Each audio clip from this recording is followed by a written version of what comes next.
Welcome everyone, and thank you for coming along today. The Melbourne School of Government is very pleased to be hosting this forum in partnership with The Age. I'm John Howe, I'm the Director of the School of Government, and I also want to particularly welcome all of the candidates who've been able to come along today to speak at this forum. We will discuss, of course, the upcoming City of Melbourne Lord Mayoral by-election, but with a particular focus on issues affecting young people living, working and studying in the City of Melbourne. And we're very pleased to see so many young people able to join us here today, and there may be more coming at 1 o'clock because of the way the university timetable works. A lot of classes will be finishing at 1, and we're hoping some more students will come in then. The Melbourne School of Government is deeply engaged in debating the key challenges facing us today, including in the City of Melbourne.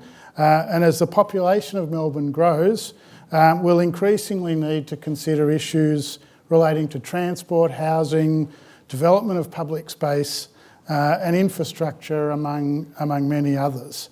The School of Government addresses many of these key policy challenges through its teaching, research and engagement activities, such as our Master of Public Administration degree for aspiring public sector leaders, and our Pathways to Politics for Women program, which is for women who plan to run for elected office in local, state and federal government. I'll now very briefly introduce our candidates and panellists, because I want to make sure we have as much time for discussion today. First, the candidates. From my right, your left, Michael Burge, a psychologist and director of the Australian College of Trauma Treatment. Sally Capp, who's on leave from her role as Victorian Executive Director of the Property Council of Australia.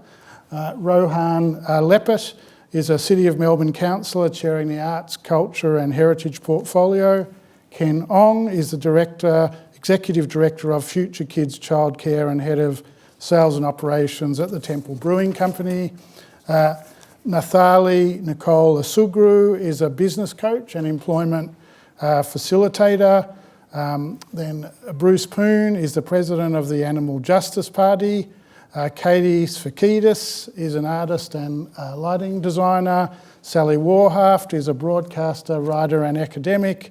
And Jennifer Yang is an executive committee member of the Victorian branch of the Australian Local Government Women's Association. Now, given the array of candidates we have here, we've put our panel down here in the front row, and so I'll introduce now our panellists. On my left, we've got Tyson Holloway-Clark, a student in the Melbourne Juris Doctor program here in this building at the Melbourne Law School. And Tyson's the student-elected representative on the University Council. Then we have Professor Julie Willis, who's Dean of the Faculty of Architecture, Building and Planning here at the University of Melbourne. And then Noel Towle, State Political Editor at The Age. And we're very grateful to be doing this event in partnership with The Age today. So please welcome all our candidates and panellists to this event.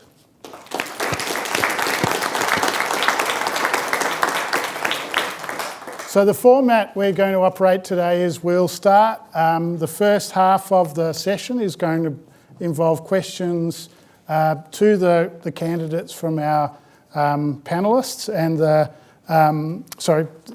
to the candidates from our panellists, and the panellists will either ask general questions for all the candidates to respond to, or we'll direct questions to particular candidates, but then we'll provide all candidates with an opportunity to respond if they wish to. I do ask that candidates try and be as concise as possible and respond to issues that they're mostly concerned with, because we try and maximise the use of our time but give everyone a chance to have their say. We'll then follow with the second half questions from the audience here, and I'll ask audience members to direct their questions to a particular candidate, but then I'll give the other candidates an opportunity to respond if they wish to. So first I'll ask the panel to ask some questions, and we might start with Julie Willis. Could you direct a question to our candidates? Thanks very much, John. I'll start with the obvious general question. University students are a really large part of the city's economy. We welcome in huge numbers of international students to the city. We also have very large numbers of students who arrive every day from wherever they live to be part of the city's environment. They pump a large amount into the economy. What are you doing for university students as part of your Lord Mayoral pitch? Okay, so who'd like to go first? Left or right? Oh, we could do that, yes, okay. Okay, well, I have particular views on this. I've worked with students for probably 20 or 30 years or so, and I know firsthand from my personal discussions and consultations with them that there's a range of issues that are of great concern for them. One of them is less obvious, that is safety and crime. The students that I have seen, especially the international students, have often been attacked and assaulted and need a lot of help to find ways to find a way around Melbourne, to find a way around campus, because they are targeted in particular. The other big issue is housing, safe housing that also does not make them feel like battery hens. They want more sort of smaller buildings that are more of a hub where they have a chance to reflect their campus identity and their cultural identity. The other thing I've got the microphone, I have to say that from a bigger picture, I think it's a great problem. It's of great concern to me and the students about this massive debt that they have to repay after they have finished their studies. That sort of makes them very depressed and anxious. And it's a bit like the proverbial sword hanging over their head through their studies and then down the track after they've graduated. I would like to see the reintroduction on my wish list, and I'm going to be told I need a magic wand for this, free education in Australian universities. Let's bring back free education. Let's get rid of this debt that's hanging over students' heads. Let's get rid of this debt sentence.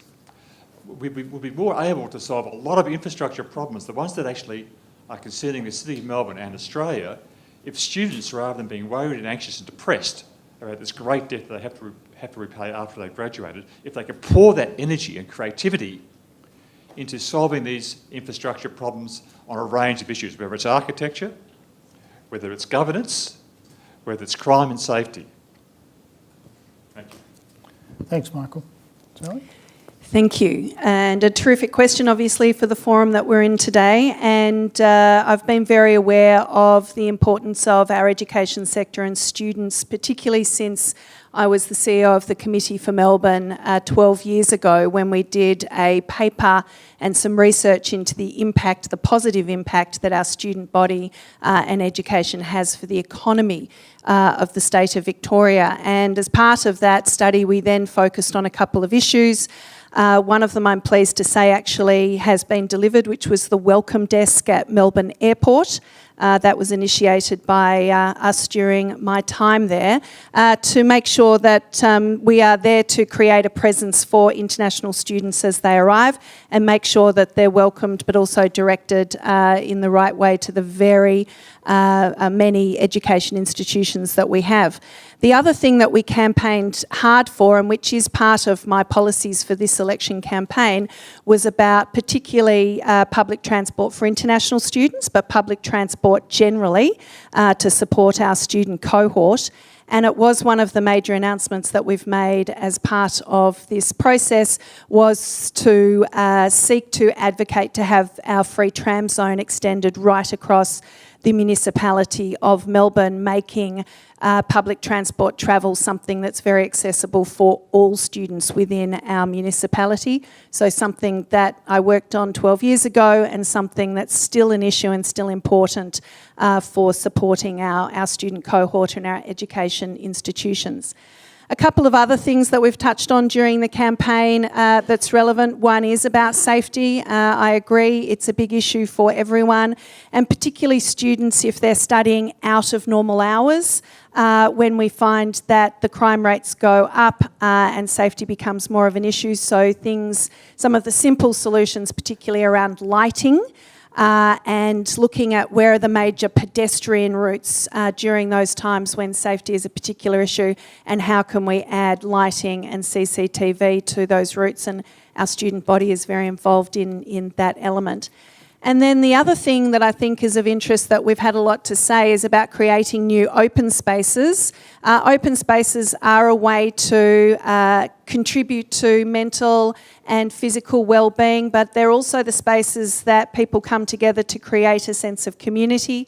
And in that regard, we announced a new Highline Park, which is bookended by 2 new green open spaces, Fed Square East, right through Flinders Street Station to Southern Cross Station, and then bookended with another big open space between Spencer Street and Etihad.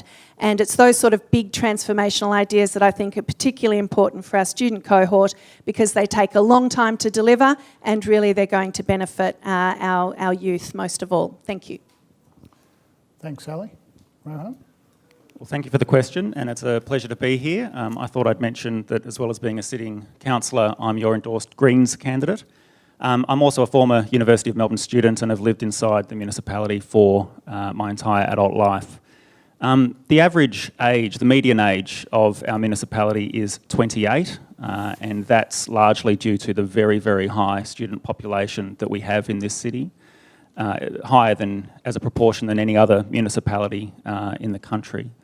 And it is very important that the council fully understands the benefits to the local economy that has, but also that the rights and interests and needs of the student population are adequately addressed. Now, I believe that housing and housing affordability and walkability, as well as Sally's mentioned, are very, very important matters.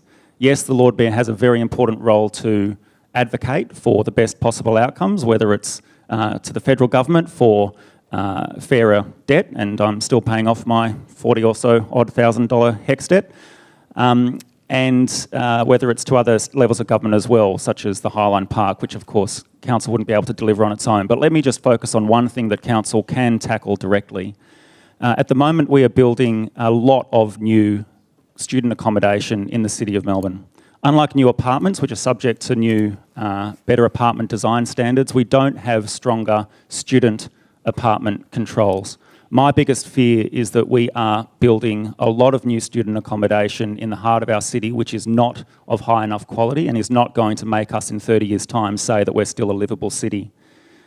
We need to lift the standards so that our best developers can still develop the best quality apartments there are, but that those who are sailing through in a pretty lax regulatory framework are actually encouraged to develop stronger buildings. So it's one thing to say that the cheaper the cost of development, the cheaper the housing, but that's a false economy. What we're seeing is that it is incredibly expensive and energy inefficient to be a tenant in some of these buildings, and council does have direct control, shared with the planning minister, to really look at particularly the quality of development between here and the CBD and raise those standards. Otherwise, we're not going to be a livable city in years to come. That's going to keep Melbourne competitive for our international student market, which is the biggest variable here at the University of Melbourne and others. I think that's what we should focus on.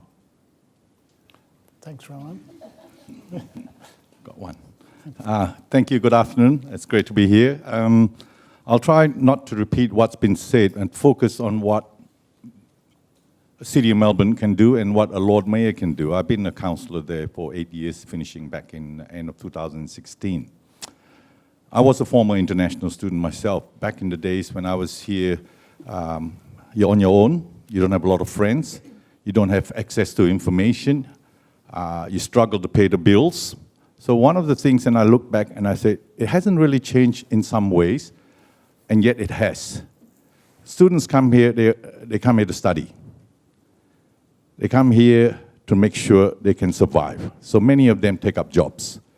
They got to make sure they can afford to pay the rents, and affordable housing is definitely an issue. And when they try to go out, they want to be sure they know what's going on and they got to be safe. So taking all those into issues, yes, we need to make sure there's safe and security. We need to ensure that we provide correct information to help students coming from overseas, that they can access this information, they can know where to go to get information if they run into trouble, if they have access. And I can tell you there's a lot of international students that suffer that. And So if I look at what can the council do, the council can, working with the universities, all the institutions here, to ensure that there's support services, that we provide safe areas for them to get together. Because they actually need to develop a community. It's not about individual students staying in their own little student accommodation, hiding away. They've got to come out. They come out, the streets got to be safe. They come out, they've got to be able to enjoy the city, the recreational. They like to go out, enjoy bars, have meals. And that's what the role of the city can do, is to work with institutions and to work with its organizations within the council to ensure that all of these services, support infrastructure is in place. We can try to say we're going to build huge things. Honestly, council doesn't have the power or the resources to do that. What we need to do is focus on, as the young people in the city, the students especially in the universities, and there's 100,000 of them here, 50 over 1,000 live in the city. What's important? Transport costs. While it's, I advocated for two things in the past. Late night transport, Friday, Saturday night, that's happened, and free tram zone, and that's happened. But we should extend the free tram zones, especially for the students, to be able to get up to Parkville. It would be great to extend to the whole of the municipality, to Kensington, to North Melbourne, but there are stations in North Melbourne and Kensington. It's probably good to extend it to East Melbourne because there are some of the hospitals and services that are there.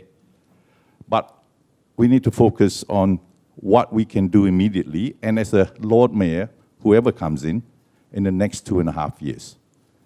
That's important. Thank you. Thanks, Ken. Nathali? My name is Nathali. I can never tell if these are working or not. It's working, isn't it? It's working. Okay. I'm not going to be too long. So I am quite new to this sort of a situation. 2 years ago, I was a student, not at Melbourne University, really sorry, Deacon. But I do understand when I was studying, the main two problems that I had was cost, safety. And after graduating, the problem I had was employment opportunities. We go to uni and we do get huge HECS debts. I don't think it's called HECS anymore either. You get a huge debt that you've got to try and pay off. How many of us know people who are legitimately working in the field that they actually studied in? Because I know I'm not. I studied criminology, criminal justice. I'm halfway through an MBA, but I'm a business coach. So I'm paying off a debt for criminology, but I'm working as a business coach. And the problem that we have is that we get to do work placement, but how many employment opportunities do we actually get within our field after we've graduated?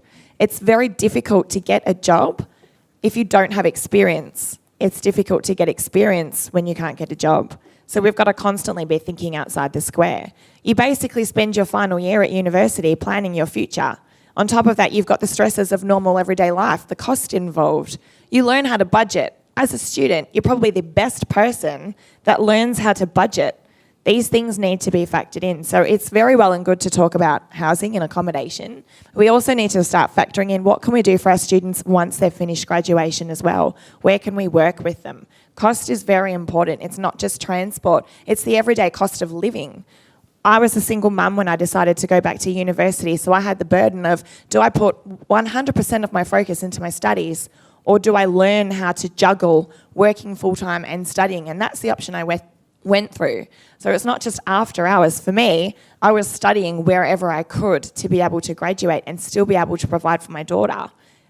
It's difficult when you don't have the government to rely on. I wasn't in the position where I could get a study or anything to help me out. So there's a lot more things that we need to look at in terms of not just accommodation. Thanks. Thanks, Nathali. Thanks for the question. Let me respond to it. We've just finished a couple of weeks of having meet the candidates in every area of Melbourne, in South Bank, in East Melbourne, in Carlton.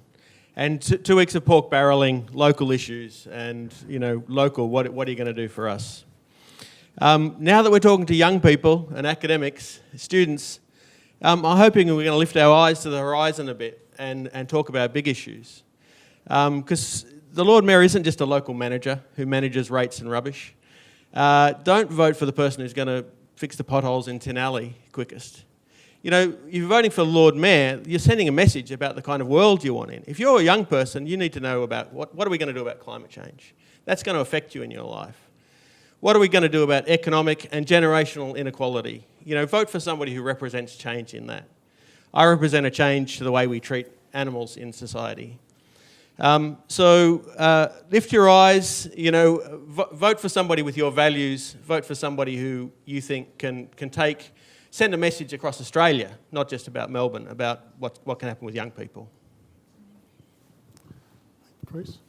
Thanks, Bruce. Katie? Thank you, everybody. I, too, am a former student of the university and also a former arts officer and student council member, so it's very nice to be back here again.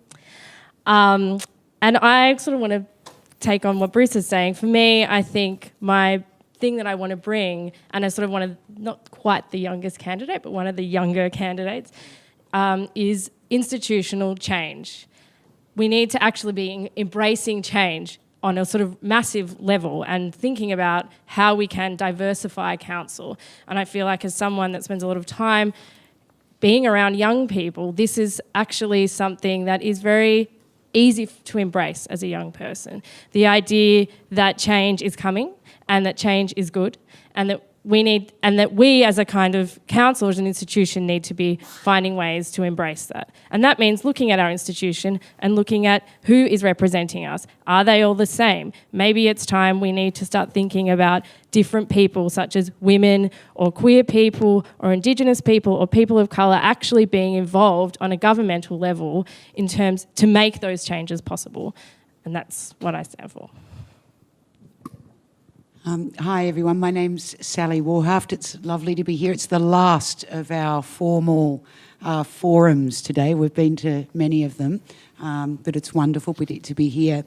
I have a PhD, so I've travelled a long way in our education system, and I was an international student. I did the field work for my PhD in Mumbai in India.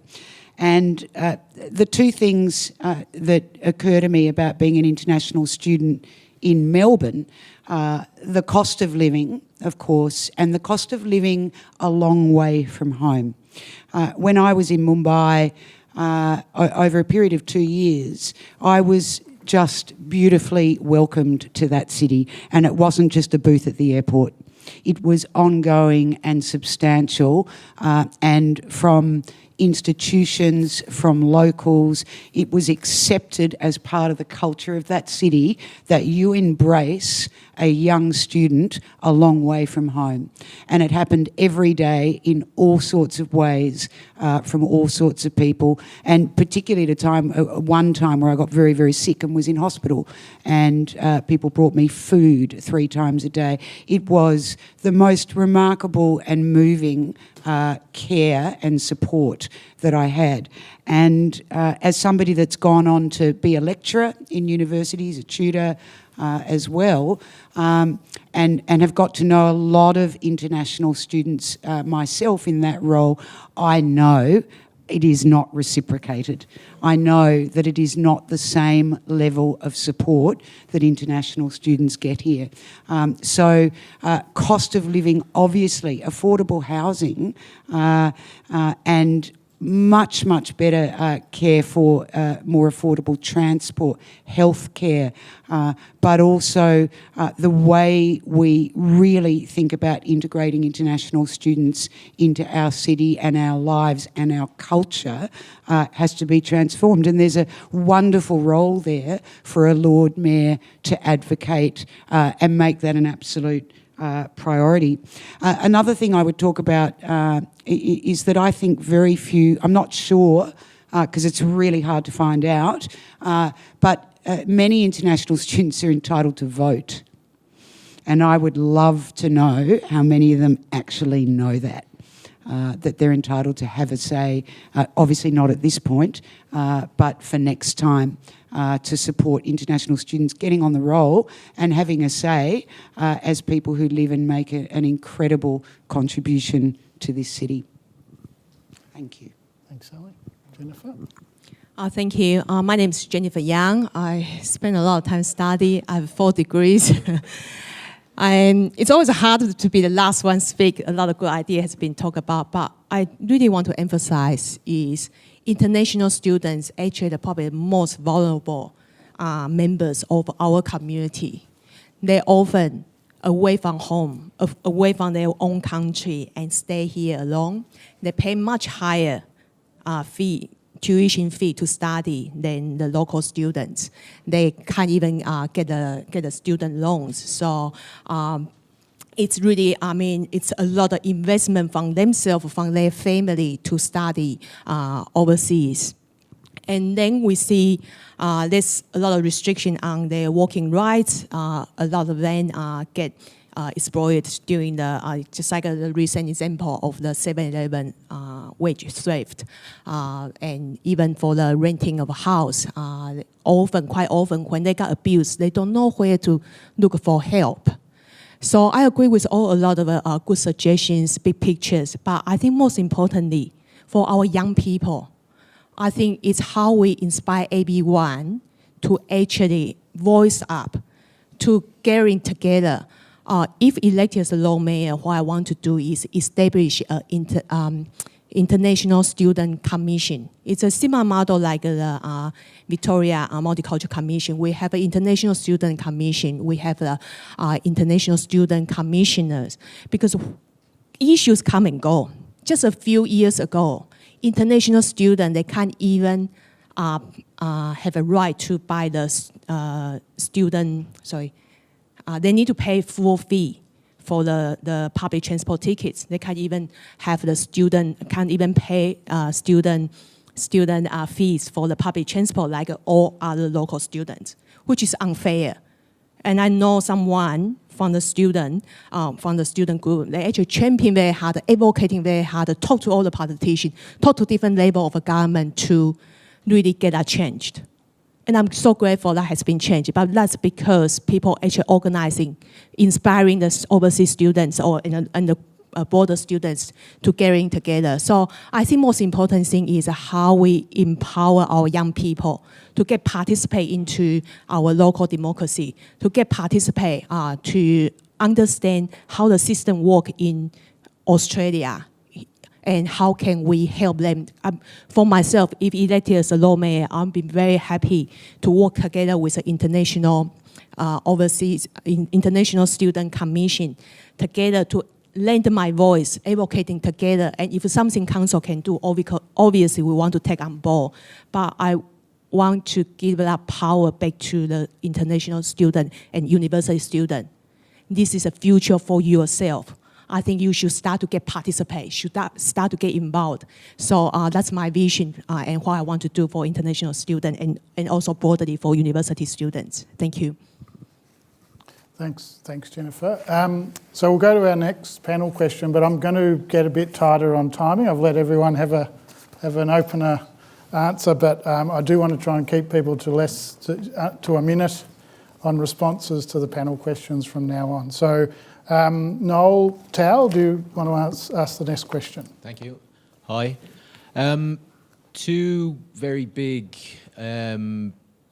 defining developments on the table at the moment, one down in Federation Square potentially with the new proposed Apple building down there, and the other one is redevelopment of the Victorian market, which has been around as an idea for a long time. Can I just get an idea from each of the candidates, please, exactly where you stand on each one of those proposals and where you see them going from here? We'll start this end this time, yeah. Thank you. Thanks. For the Victoria market, I believe the current plan has failed. So we know it has been blocked by the Heritage Victoria, and I believe we shouldn't waste ratepayers' money to appeal. That just take too long, waste a resource, and also there's still a lot of uncertainty for the people around the market. So my proposal for the Victoria market is we really need to look for a new plan. And under the new plan, for the shoppers, we need to ensure there's no reduction of the car park spaces. And at the same, there's one one proposal we could do is try to relocate all car park spaces to the near development site, and perhaps relocate some of the community infrastructure to the open spaces, because the open spaces and the community infrastructure sometimes can work quite well together. For the traders, this is important to have some essential renovation and fix up, especially for the refrigeration, the transportation, because at the moment, the way they transport their goods, it's actually quite dangerous for a lot of pedestrians. Sorry, Jennifer, sorry? Might have to leave it okay, there sorry. because we got the... Okay, no, Apple Store, coming back to Apple Store. So personally, I'm against to build the Apple Store at the Federation Square. I think it is very important and welcome the Apple flagship store to be built in Melbourne, but just not at that location. It's a very dangerous precedent to build that in the public space. Thanks, Jennifer. Sorry, we've just got to keep everyone to time. I think the Queen Victoria Market is the great symbolic issue of this by-election, about development gone absolutely crazy in this city, about people not being included in huge decisions, in this case $250 million, much of it not discussed with the wider community, against the wishes of a huge segment of the community. So I advocate for a complete review of that decision. And Federation Square, it is the built representation of our heritage. The idea of putting an Apple store on that square is as insane as putting one on Trafalgar Square. We should have an Apple store in Melbourne, absolutely, but it should be in Burke Street or Docklands or Collins Street or somewhere appropriate. So I feel incredibly strongly that what's going on and proposed at the Queen Victoria Market reflects the absolute pro-development culture that has to stop. Right on 1 minute. Thanks, Sally. Katie? So I am also against the Apple Store in Fed Square. I think Fed Square should be a public space, a space of cultural heritage. It should be the cultural heritage hub of Melbourne. And I think putting an Apple Store there is not helping that. As far as the Queen Vic Market is concerned, I am a resident. I shop there every Saturday.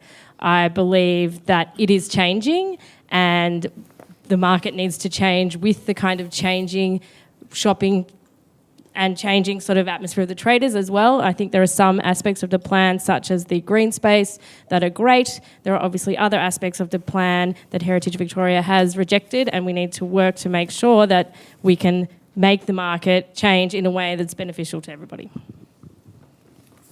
I know some people are full of certainty that some of these developments should stop, or possibly that some of these developments should go ahead. I've tried to inform myself as much as I can about them, and I'm full of uncertainty and doubt. I think they're complicated.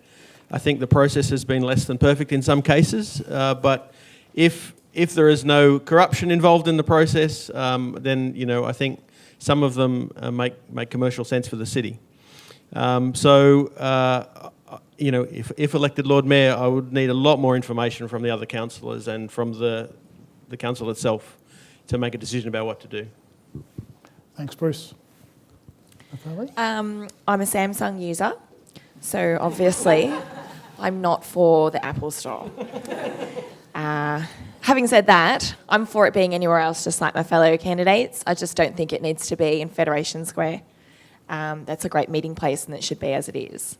With regards to the Queen Victoria Market, when I first decided to put my hand up and apply as a candidate for Lord Mayor of Melbourne, I didn't have any experience in politics. I still don't, but I'm learning a hell of a lot on the job, which is really good. I did go to the Queen Victoria Market and speak to the CEO to try and get one half of the story, as I'd already spoken to some of the residents and the business traders, and I have also obviously heard that Heritage Victoria had refused. So for me, I wanted to know, why did they refuse? What was the big uproar? And I spoke to the CEO. I was given a whole lot of information, and none of it actually cleared my mind. Afterwards, I then found out from speaking to other people that a lot of the information I had actually been given wasn't actually correct. So for me, I think there needs to be a full review. Oh, there we go. Full review, that sounds Full good. review. Thank you. Thank you. I'm not going to repeat the rest. Apple Store shouldn't be at Fed Square. I believe it should be in the city somewhere. And the perfect place is there's a hole in the ground being dug at the city square, not at Federation Square. If they're going to build a CBD South Station coming up, there's no reason why we can't have it there. We have plenty of shops coming up from Melbourne Central. Have it at CBD South. Second thing, in the Queen Victoria Market, I supported a redevelopment program when I was in council. However, since I left at the end of 2016, I understand that some changes have happened and excavation plans under A and B came into being. As chair of planning in the past, when developers put up proposals and heritage rejects them, council defends the heritage position against the developers. So in this particular case, I find it quite intriguing that Heritage Victoria has rejected council's plans and we are fighting Heritage Victoria. So to me, I think we shouldn't spend time fighting Heritage Victoria. We should come up with Plan B. And Plan B is built over the open space car park. Thanks, Ken. Rohan? I came out swinging as soon as I found out what the state government had announced as a fait accompli with Federation Square. Change the planning scheme, special rules just for that site to demolish a 15-year-old building. What about the sustainability question? And fundamentally change the use, purpose and design of Federation Square without any public notification or consultation whatsoever. The process was completely wrong and it's going to affect public perceptions of Federation Square for a very, very long time. So I think the process has tarnished the choice to build Apple at the Federation Square, and now we have a commercial use that's dominating the square, and that's unfortunate because the public has not had their say. Queen Victoria Market, we've got to remember that it's divided into 4 quarters and made up of 13 different construction projects. I've strongly supported many. I think the at-grade car park should be turned into a large inner city park. Where else around the world are we doing that? And we should be getting right what the state government's got wrong with Apple at Fed Square. A civic and cultural charter there to make sure that it's a public use forevermore is very important. I think my time's up, but there are other aspects of Queen Victoria Market that I've not been as supportive of, and we do need to stop, regroup and think exactly how to go forward rather than just crash through with an appeal of the Heritage Victoria decision. Thanks, Rohan. Sally?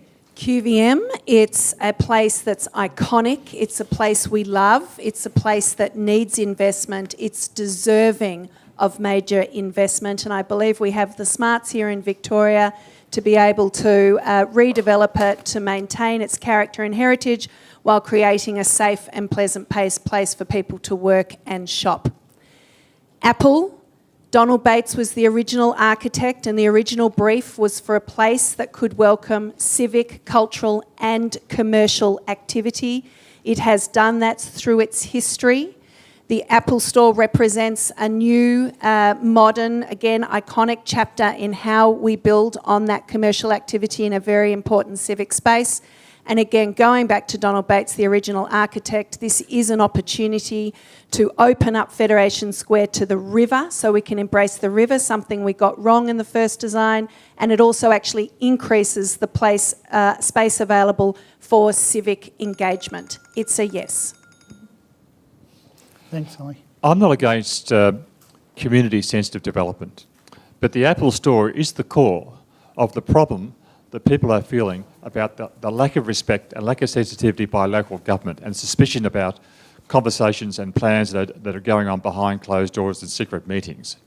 I'm definitely against that development. I'm definitely against the redevelopment plan of the Victoria Market. I think we should refurbish the sheds. I think we should look at parking alongside the McNabb site, and I think we should absolutely not go ahead with that plan and try and respect the culture and heritage and the way in which people gather and communicate and go about their business. We should also enshrine the sole traders in legislation that they are going to be maintained in their current ethos and work are not allowed to be taken over and turned into a Chadstone-type shopping centre.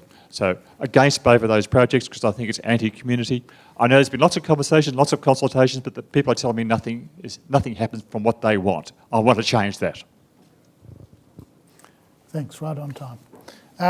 So our third question, third panellist, Tyson, could you ask your question? And we'll come back this way, I think. Good afternoon, everyone. Thank you for being here. Students, especially young people, are often the catalyst for political change and a lot of political movement. Most recently, there's been a lot of discussion around Australia Day. On the 26th of January, the city plays host to Australia Day, an Australia Day March and the Invasion Day Rally. In 2019, which event will you specifically be attending? Sorry, if I get the question. Which event, the Invasion Day Rally or the Australia Day March, which one will you be attending? Well, actually, I haven't attended any so far, but I'll need to take that into consideration. But I do understand there is different views on that, and I'll be very sensitive to those views. It's a really tough question given where we're at politically and how sensitive it is, and I'm very aware of that. I believe that Australia Day is an important day when communities and cultures of all sort that have made up Australia over the many years come together for lots of important celebrations, and that's something that I believe we should continue to do with a focus on how we have been trying to create a very cohesive community over time.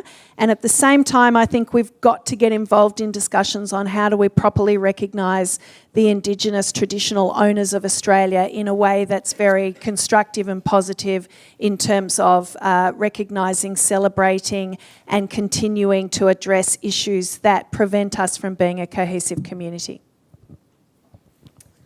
I've attended both in the past. I'd probably attend neither in 2019 because there's another event that Council funds directly, which is the Share the Spirit Festival at Treasury Gardens. This is Aboriginal musicians entertaining for free, as many people as we can fit in the gardens, and it is the most remarkable opportunity for Australians, for Melburnians of any background to come together and have a different sort of community event than either of the two rallies. The thing I'm most proud of on my time as council the last 5.5 years is building the Tunnerminnerwait and Morbohina commemorative marker on Franklin Street just outside RMIT. These were the first two Tasmanian Aboriginal men hanged by the government in 1842. It is the first commemoration of the frontier wars in any capital city, and this is something that council can do directly to change the conversation, to make sure that these issues are being discussed within the community and that we're talking about recognising that history and making sure that we're on the track to reconciliation. But I don't think it's as simple as just the symbolic question of which rally you attend. Council is much more complicated than that. Thanks very much. Okay. First of all, I'd like to say I'm a proud Australian. I migrated here from overseas. I'm an international migrant. I don't see there's a difference in terms of whether you call it invasion or you call it colonization. I will celebrate Australia Day, and if I'm the Lord Mayor and invited to go to the rally for Invasion Day, I will also be there. Because this country in the year 2019 will be a country of peoples from all over the world. And we shouldn't say, no, we can't celebrate that. We should celebrate that. And we should also remember and celebrate the past. I mean, what's happened in the history we can't change, but we need to understand, acknowledge it, and then publicly say, what has happened in the past, we acknowledge that.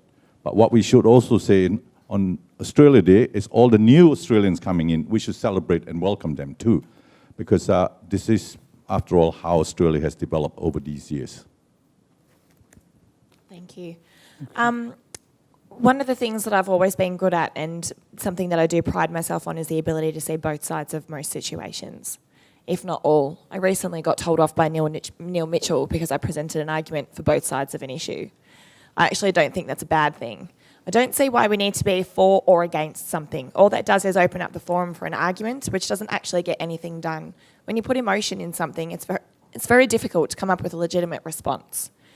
I'm all for everybody. I don't see why we can't attend both of them. I think we both need to, like Ken said, acknowledge we can't change the past, but what we can do is acknowledge that and at least celebrate it as well.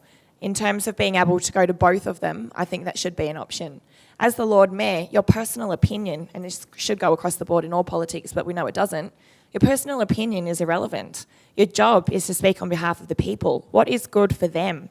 So irrespective of anyone's personal opinion, I think they should all attend both. Thanks for the question. What it boils down to is, you know, what can we do to recognise the history of our country? And I'm in favour of agitating, like some councils have, to move Australia Day to something that doesn't offend people, to a day that can be that we can reconsolidate as something for all Australians, because the current situation is unsustainable, and it will change. It will change. I too am believe that we need to change Australia Day. I think to attend an Australia Day celebration is to acknowledge that, or is to kind of condone people benefiting through colonisation, and it's time that we change the date. I think in the short term, that is a very difficult thing to get through council, but I would encourage the council, like other councils, like City of Yarra, to stop having citizenship ceremonies on Australia Day, and I would stand with the Indigenous people of this city. I would either go to both or neither, but it saddens me that it's been set up now for everyone, that you're picking a side if you're allowing the other to be. I'd probably end up at the Shared Spirit Festival, I think, if I went to both. Thank you. I think if Australian Day in 2019 still the same day as the Invasion Day, I would still go to the Australian Day. Being the mayor or the leader of the city, I do believe, or same as all Australian, I think people celebrate on Australian Day for being an Australian, not necessarily for other reasons, but for Australian. However, I do believe the Indigenous peoples play a very significant role in our society. It's very different to any other migrants who coming from overseas to this land, because they are the original owner of this land. They are the people been here, thousands of years. I think this is actually how we get into the meaningful conversation with all this reconciliation.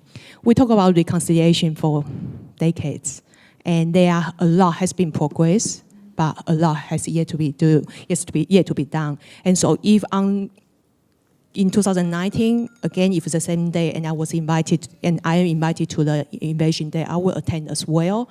But it's not just about attending both ceremony, both ready.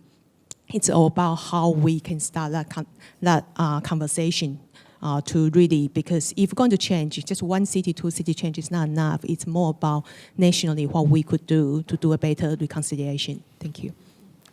Okay, thanks, Jennifer. Thanks, panellists, for those questions. Because of time, we're going to have to move on to ask the people here to answer questions. If we've got time to come back to some more questions from the panel, we will, but the panel's also going to have a bit of time to comment at the end.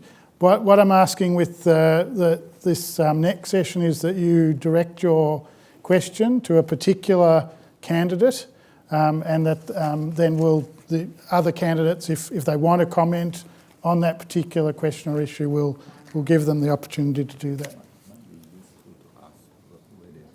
Yeah, and if you can identify yourself and where you're from when you're asking the question, I think that's fair.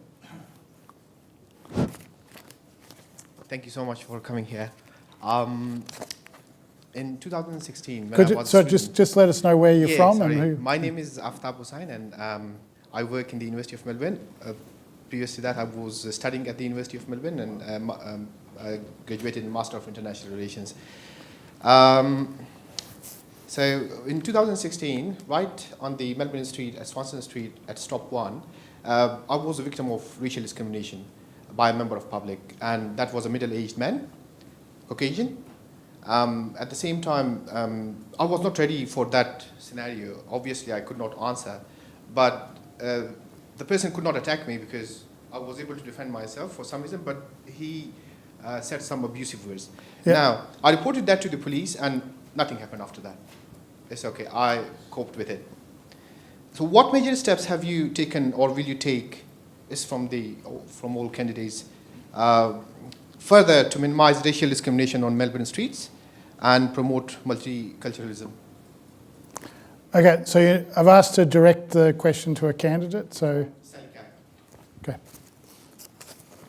Well, there's no place for that sort of behaviour, whether it's the City of Melbourne or any other part of Victoria. So our efforts must continue to eradicate that behaviour, and ultimately we have to do that by changing people's mindsets, and that comes through a lot of education. I do believe there are a number of programs underway, again, across Victoria, whether it's the City of Melbourne or the state government, other municipalities, to work with people so that we have a greater understanding, really, ultimately, of the benefits that different cultures and different people bring to our state. And I think we have to stay focused on those positives, because there's no doubt that the success of Victoria and Melbourne comes from the contribution that different cultures have made over time. So by bringing those stories, finding out ways that we can work together, interact, a lot of behaviour has changed through a greater understanding. I've met with the Multicultural Commissioner as well, and he is very focused on how do we get to know each other. On the other side, just to finish off on the negatives, we absolutely have to make sure that we're empowering our police in particular to have the resources to respond to that behaviour, because it is antisocial in its worst. Any other candidates particularly want to? Look, as I mentioned from the outset, I've worked extensively with victims of crime for probably well over 25 years, so I see firsthand the pain and the trauma that the victims go through. I do agree with everything that Sally said about the sort of programs and education that must take place, but a lot of this has got to do with certain personalities who are basically bullies, and they want to find some reason to assault somebody and pick on somebody. These bullies can be assaulters like the ones you've come across, or they can be psychosocial bullies in organisations or on council sometimes, contributing to a toxic culture. So there has to be the appropriate penalty, but there has to be more police on the streets available so these bullies know if they try something, they can be apprehended. Also, you have rights. If you're unsatisfied with the police reactions to your complaints, you have rights to go to various authorities. There's a whole framework set up for you to make a complaint so your assault can be reported and worked through. I've had that situation with a number of my clients, and they've gone to these bodies and they've had their complaints remedied. So more police on the street, not just CTV. It's great to know that who's murdered you, but if you're murdered, that's not going to really help you later on. You've got to have more police on the street. Look, in the 70s, I know I look much too young to have been around the 70s, that's true. Anyway, so yes, that's it. Lots of police on the street, get them back to correlate with the amount of population we have at the moment. Nathalie? Firstly, I'm really sorry that you had to go through something and that nothing was done about it. Secondly, did you get help? Did you speak to someone about this? As in, to be able to get closure if no one did anything about it. I work with, I'm an employment facilitator for a mental health specialist, so I deal with people who have gone through trauma. I'm also a victim of sexual assault. I hate the word victim, prefer to call myself a survivor. And there is nothing more frustrating than when nothing gets done about it. The thing that really, I'm not going to use profanity because it's being filmed, the thing that really gets my goat is that no one actually addresses things. The problem why things don't get sorted is because nobody speaks up about them. There seems to be this thing, I guess, where everyone seems to be able to just want to apply a filter over life. You can't apply a filter over reality. You've got to address them. You've got to make noise. And the problem is there is so many loopholes and so many checkboxes that you have to go through in order to get something done. Most people just give up. And that's the frustrating part. So I think we need to actually address the issues. If something's happened, we need to make more noise about it to be able to get something done. Otherwise, it's just going to continue being swept under the rug, and it's not fair. Okay, thanks. Yeah. Your experience is something I have experienced in the past as an international student. Back in those days, as I said, there wasn't a lot of help. But policies today, the City of Melbourne, in conjunction with the VMC, Victorian Multicultural Commission, supports at least 50 different events in the city celebrating all the other cultures. Because I believe the process is to promote understanding, awareness, and education about all the different cultures that we have in the cities, rather than seen as we are different. Because Melbourne now is over 200 different cultures, people's background. Yes, they speak different languages. All of us have a second or third language. I can speak 4 dialects, Swedish, Bahasa, besides English. The point is, it's an acceptance thing. Government, whether it's local government or state government, together with agencies like the Multicultural Commission, and also I was a member of the Ethnic Communities Councils of Victoria. We work to educate people. Retaliation doesn't work. Okay, thanks, Kim. Did anyone on this side? Okay, want to respond? All right, we've got another question up the back here. Thanks. Guy Rundle from Crikey here. This is a quick fire round for the two Sallys and Rowan. How many full electorate mail-outs have you done during this campaign, and how much has been spent by you or supporters on your campaign in total? Thank you. I'll go first. I have not done a single mail-out. No, it was two Sallys, wasn't it? Sallys Yeah, it was two Sallys and Rowan. Yeah. I'll start again. Thanks. I have not done a mail-out. I couldn't possibly afford one. They're up to $100,000 each. My campaign, I've spent so far less than $5,000, plus some in-kind design assistance and $10,000 in kind for a mobile billboard paid for by the Friends of the Queen Victoria Market. So the total of my campaign is around $15,000. Thanks, Sally. Sally Cap? Yep. I've done one mail out, and yes, they're very expensive. I think Australia Post has been the big winner from this by-election in terms of the amount of mail that's gone out. I haven't finished calculating yet what we're spending. We've still got the 5 days to go, but we're certainly starting to work on our response in accordance with the law, obviously, because we'll have to all lodge those. What I will say is that when we came into this, it was with the intent of doing a very credible and professional campaign, and that's what we've been focused on. Thank you very much. Thanks, Guy. We've asked the question. Rohan? I'm spending $48,970. My median, the median donation, no, I think that'll probably end up being the total because I've already commissioned the last week of online advertising. I think that should be the final number. We'll see. The median donation is $100 so far, being funded entirely from individual donations. The other question was a mail out. I obviously with that figure couldn't afford to send everyone a letter. There's 144,500 voters on the electoral roll. I've consolidated voters into individual dwellings and ended up getting to about 60% of the electoral roll. So not one, but about 60% of one. Thanks, Rohan. Does anyone else want to comment on how much they're spending? Okay. We can give Sally Cap another go.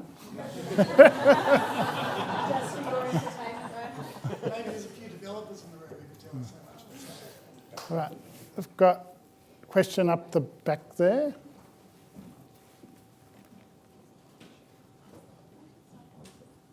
Hello, Wessa Chow from AsiaLink. Just a follow-up question to Sally and Ken. Especially when it comes to multiculturalism, it's great to have dialogues, it's great to have festivals, but those are very symbolic stuff. It doesn't necessarily do a lot to change culture. So my question is, what will you do as Lord Mayor within the City Council to ensure that the staff of the City of Melbourne are culturally diverse, that reflects the communities that they serve? Was that the staff, Wessa? Yes. Good. Well, I'm not currently involved in the City Council, so I can't reflect on what those proportions are. But it's a key element of most of the organisations across the corporate world and not-for-profit that we start to better reflect those that we serve by making sure that we have the right representations within the executive team and within the leadership team. So I think that's something that's going to be an important issue that we can look at going forward once I'm more across the detail of the information, if I am indeed lucky enough to be elected Lord Mayor amongst this group.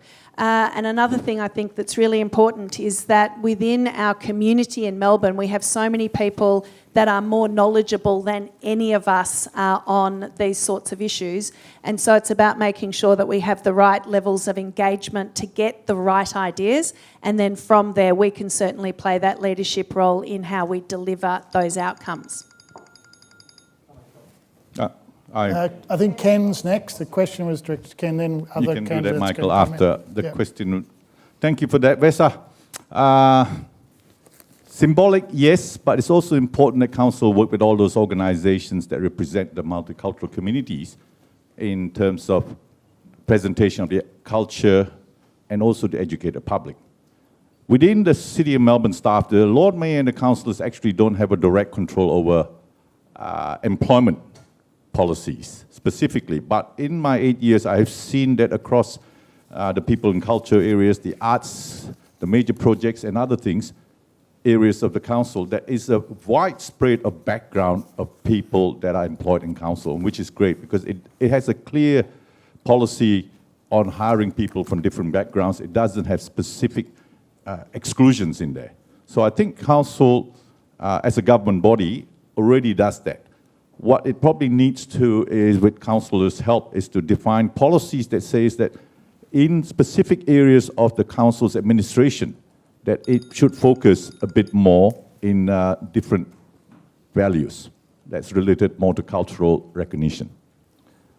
Thanks, Ken. Does it, we've got Bruce Okay, wants well, to... Thank you very much for the question. Look, I feel very, very passionate and very, very determined about this issue of the multicultural factors. I was actually quite hurt when the campaign first started, when it was actually indicated that the only one or two candidates had sensitivity to multicultural issues. In fact, I was on the first multicultural task force, federal government multicultural task force, right back in the 80s when multiculturalism wasn't even a word. I worked and campaigned with some of my fellow task force members to raise awareness about the importance of diversity and cultural diversity through education and through research. And as a psychologist in organisations, I've continued my work to help raise sensitivity to diverse cultural values and so forth. It's a lot more complex than just developing a policy. When you're dealing with people, when you're dealing with culture, you have to really get people together to understand what it is that actually makes them biased towards other people. It's complex psychological factors. And as a facilitator, I've been able to do that in organisations, and as a Lord Mayor, I would certainly be wanting to introduce some of these programs of sensitivity and awareness raising in council in the appropriate manner. Then convert that into policy. Thank you. Thanks, Michael. Katie would like to... Yeah, I mean, I think for me it's about what you're saying, not only symbolically, but also not only symbolically inviting staff members or people to speak on committees from a kind of cultural perspective, but saying, actually, we are a really diverse community and people have a whole range of skills, and we can make sure that there are people from all over the place that have a skill that maybe isn't about me being a Greek woman or an artist, but me actually having a position to say something about planning, or, and I think that's the next step. The next step is actually about us stop trying to tick boxes that say, yes, we are like culturally diverse or multicultural, and say, well, actually there are lots of people out here that have skills, and we need to break down an organisation as just being about, white men, for example. Thanks. Jennifer? Thank you for the question. I just want to add up. I agree with Ken, as a Lord Mayor or a council, we can't directly involve with the recruitment.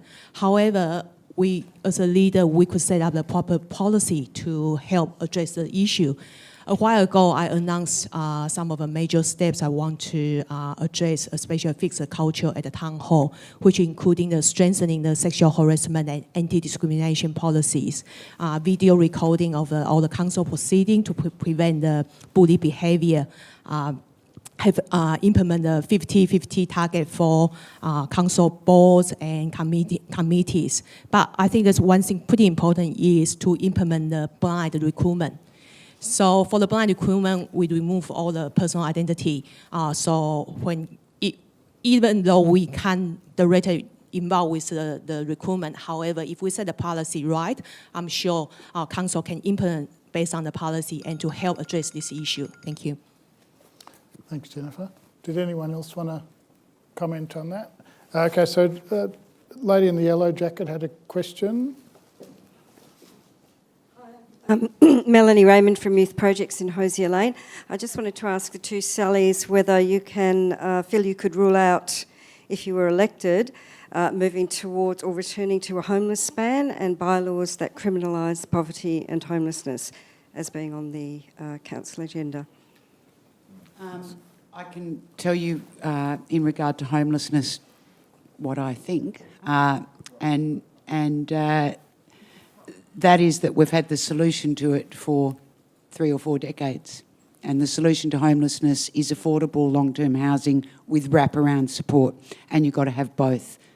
You absolutely need the kind of critical and long-term drug, alcohol, other substance abuse, mental health problems, general health problems, along with long-term housing and pathways to work. It's boring. It's a really boring answer, but it's the answer. And anybody that says that they've got some other quick fix, I think, is pulling your leg. So I would be advocating for more of those services, and a lot of this is state government, outside of the City of Melbourne. The majority of homeless people come from outside the City of Melbourne. They need services in their communities. They're coming to the City of Melbourne for the services. Thanks, Sally. Throughout the many debates that we've had so far, all of the candidates have really been very supportive of action we can take to support the homeless. We all want to have a caring community in Melbourne, and there's a complexity to it that requires a lot of different responses, but certainly the accommodation with services is key to that. In terms of the possessions, one of the things that we talked about and announced was the idea of having lockers for the homeless in places that can also provide services, an opportunity to speak to the homeless and support them in lots of different ways. And the purpose of those lockers is that the homeless do have precious possessions of their own, and their ability to maintain them is difficult in the circumstances, and it also provokes a lot of other issues on the streets by having possessions on the streets. So that's a short-term solution, I know, but certainly one that's in consideration in terms of how the homeless can deal with their possessions. Rohan? I might just add a couple of things there as well. And I'm assuming one of the reasons you've asked the two Sallys is that you know where I stood last year, and thank you again, Melanie, for raising this issue, because it was not a very proud time for the City of Melbourne. Obviously, I voted against the rough sleeping ban at the beginning of last year. It got up by 1 vote at that time, and this is a once-in-a-generation opportunity to fundamentally change the political mix of Melbourne City Council. It'll be the first time we have a councillor who lives inside the municipality for over 20 years, and I'll be the second youngest Lord Mayor with a generational shift in thinking. But the homeless ban was a perfect storm of miscommunication and panicked policy. The Lord Mayor needs to rise above that and not get spooked by the slow news month in January when the Herald Sun would like to talk about the state of our streets, whether it's rubbish, graffiti, or those terrible homeless people who are taking up all the space. I mean, you need that forthright daily advocacy from a Lord Mayor that's going to call that idiocy out and champion the diversity and welcoming nature of our city, and never define homeless people themselves as the problem. They are a symptom of an affordability crisis and a series of other reasons, but we need a Lord Mayor who is never going to define homeless people as the problem. I'm just going to jump in here. People experiencing homelessness is something that I've been advocating for very strongly. Blood is boiling at the thought that they would criminalise that. I find it rich that they would criminalise it when a lot of the problems that these guys are experiencing, and ladies, are actually a result of the government themselves. I work for a disability service provider. It's a non-profit. We are government funded. And the loopholes and the checkboxes that we have to tick to try and help these clients is ridiculous. The only thing that my university degree was good for was helping me figure out the loopholes to be able to check those boxes and actually get them the help that they need. The problem that we've got is everyone is trying to find a solution to what they think is the problem instead of actually figuring out what is the cause of the problem. You want to fix something, you need to know what's brought it out. Yes, it might have been poor choices. Those poor choices were a result of something, whether it's drug dependency, whether it's violence in the streets, whether it's financial issues, whether it's mental health problems. You need to address the cause of this problem. They are not the problem. They're the result of the problem. And that's where they're going wrong, and local council need to address the cause. Sorry, I got Michael first, and then Ken, you can... Thank you, John. Look, I'm very, very sensitive to this issue of homelessness. I have had homelessness in my family, my extended family. Four of my uncles during World War II fought in some of the bloodiest battles in New Guinea against the Japanese. And when they came home, lo and behold, you might find that strange to believe, they didn't get much support from the federal government. So they found themselves, one or two of them found themselves homeless for quite an extended period of time, for well over a year. In fact, I think one or two had to actually try and catch rabbits to eat just to prevent starvation. Sorry, Bruce, about the rabbits, but that's the only way they could survive.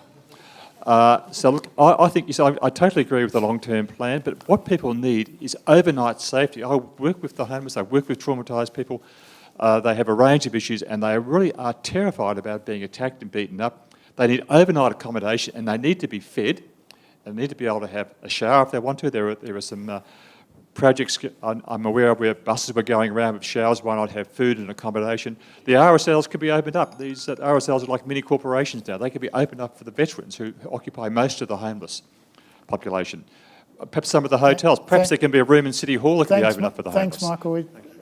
We've got Ken, and then I've got... Thank you for the question. Homelessness is a problem that is so complex, and as Natalie has said, I believe, first, we can't call them criminals. They're suffering issues, whether it's home violence, family problems, economic problems, mental health, drug problems. What we need to do is to find solutions for them, and the city alone can't do it. It has to work with agencies, the non-profit sector, and also state governments and federal governments. Over the years, when council have worked closely with City Mission, which looks, its front yard services look after the youth homelessness.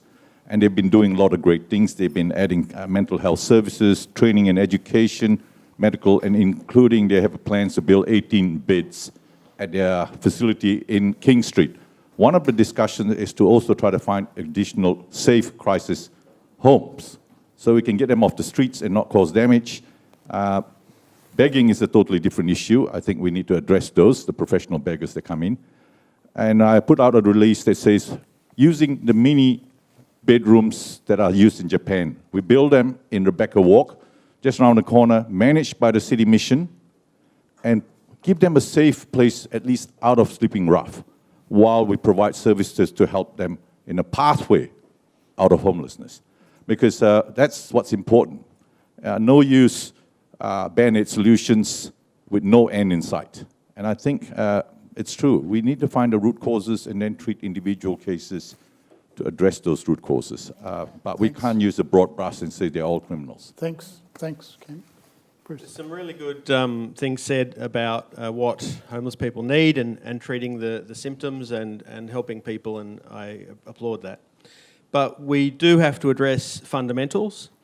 One of the fundamentals is the way we run society that generates the kind of inequality that delivers so many homeless people. We've got a lot more homes in Melbourne than we have homeless people, like empty homes. So ultimately, at a federal and state level, we need to look at changing the economic system, changing the tax and transfer system, and starting to tax privilege, monopoly and extraction over productive capital and labour. At a Lord Mayoral level, at a city level, I'm promoting we move to site value rating system rather than capital improved value. That's a way of taxing what people take from society rather than what people make in society. And it will help to deliver affordable homes to people, which will cut into this problem. Thanks, Bruce. Jennifer. Thank you. So I propose to build a Father Bob's refuge for women and children, because women and children probably the most vulnerable category of the homeless people. We identify an existing council-owned building at 602 Little Burke Street, which is currently used by council for archive and storage. And I'm sure we can move the archive and storage to a local somewhere else, but put the people in there. With the support of the Salvation Army, this facility is able to provide on-site services to help, to rehouse all those vulnerable people, rehome back to their original community or where safe. I understand this is just a small step, but it's a concrete plan, a small step moving to a small step move towards the right direction. I was very appreciated and excited after we announced this project. A lot of supporting agency actually contact my campaign, contact our team. That's what they said. It's so great to see someone actually want to take action to do something. We want to be part of the solution as well. And I believe this is a way to re-inspire our people to come together to how we work together towards have a better solution. Most importantly is we need to anticipate the possible social issues which would arise through the growth of our city and deal with it in a more compassionate way. Thank you. Thank you. Sorry to cut you off, but we need to move on. Ken just is going to briefly mention something. Thank you for that, John. If you haven't had a chance to have a look at this, came out 2 weeks ago, The Big Issue, which is actually published by people who are homeless. City of Melbourne supports the big issue with some funding. There's a very good articles about homelessness, articles that are written by the people who are homelessness and also discussing the issue. It might help us all understand it better. Right.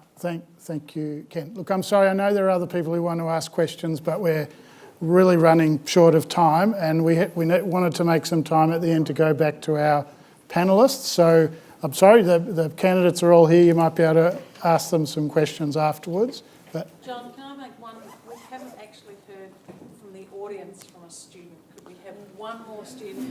yeah. Okay, well, the guy down here is been putting up his hand, so yep, sure. Hi there, Alain from Farrago Magazine.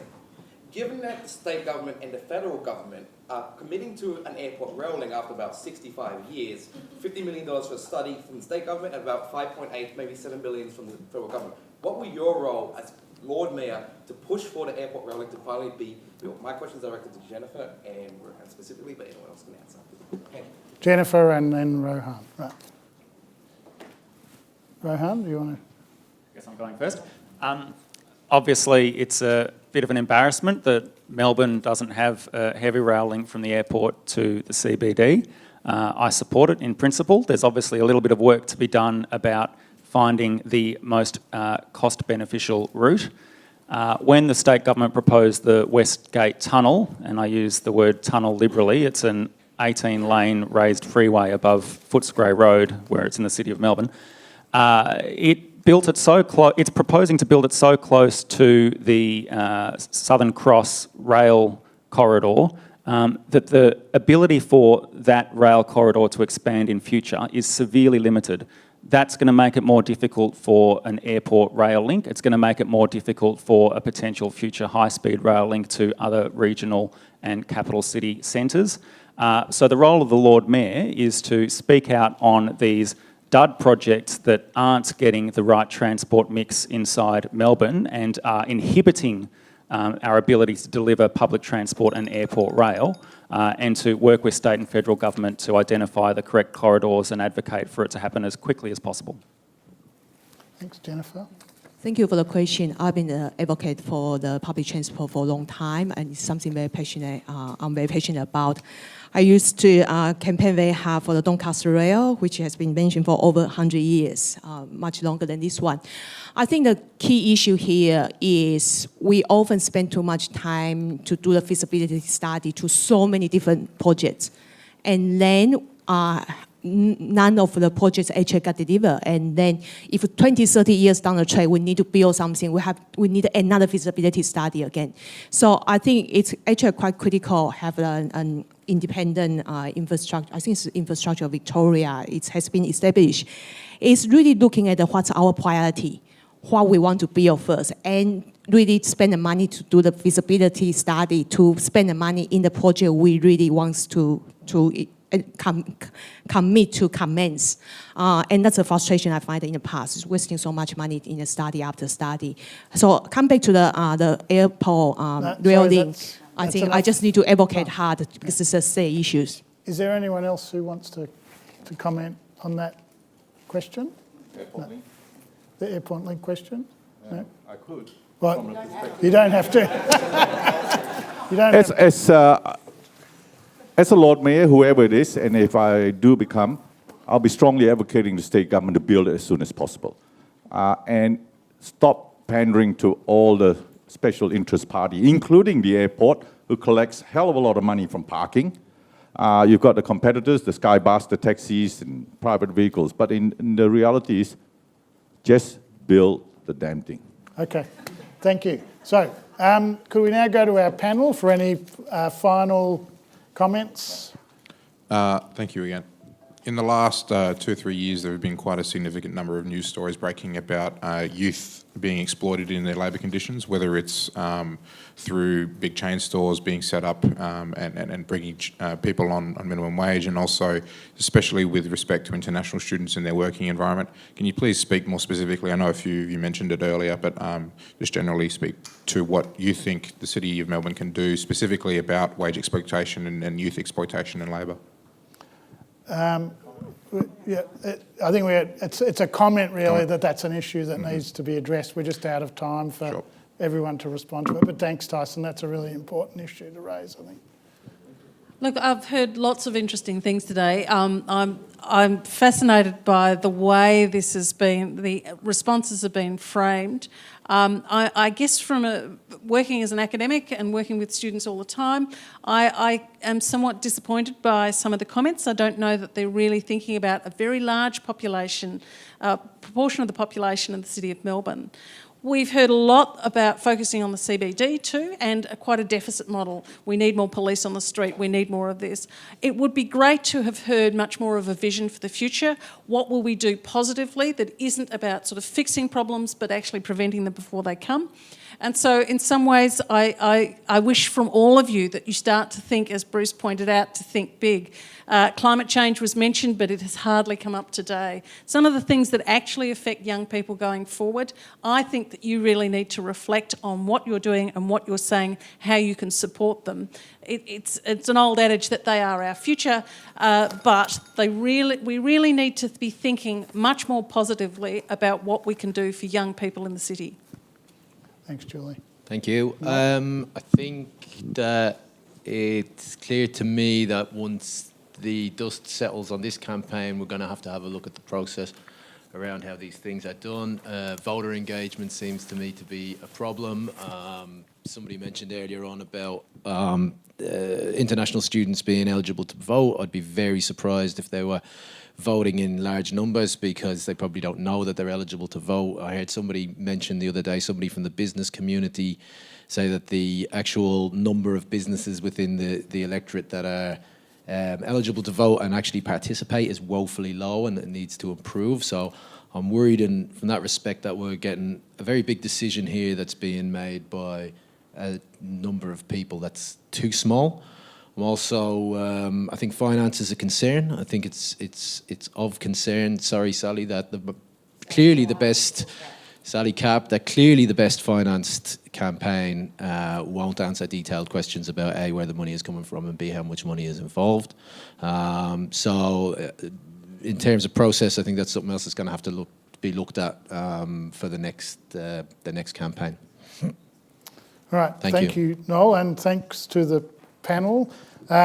Look, I'd like to thank all of our candidates for coming along today and answering questions from the panel and the audience. Really appreciate. Thanks again to our panel and thanks to all of you for coming along. This was the last forum, I believe, candidates forum in this election campaign, so I've relief here. But I think an important one in this campaign, and lots of interesting questions raised and answered. So thank you all. Can you all please thank our candidates and the panel?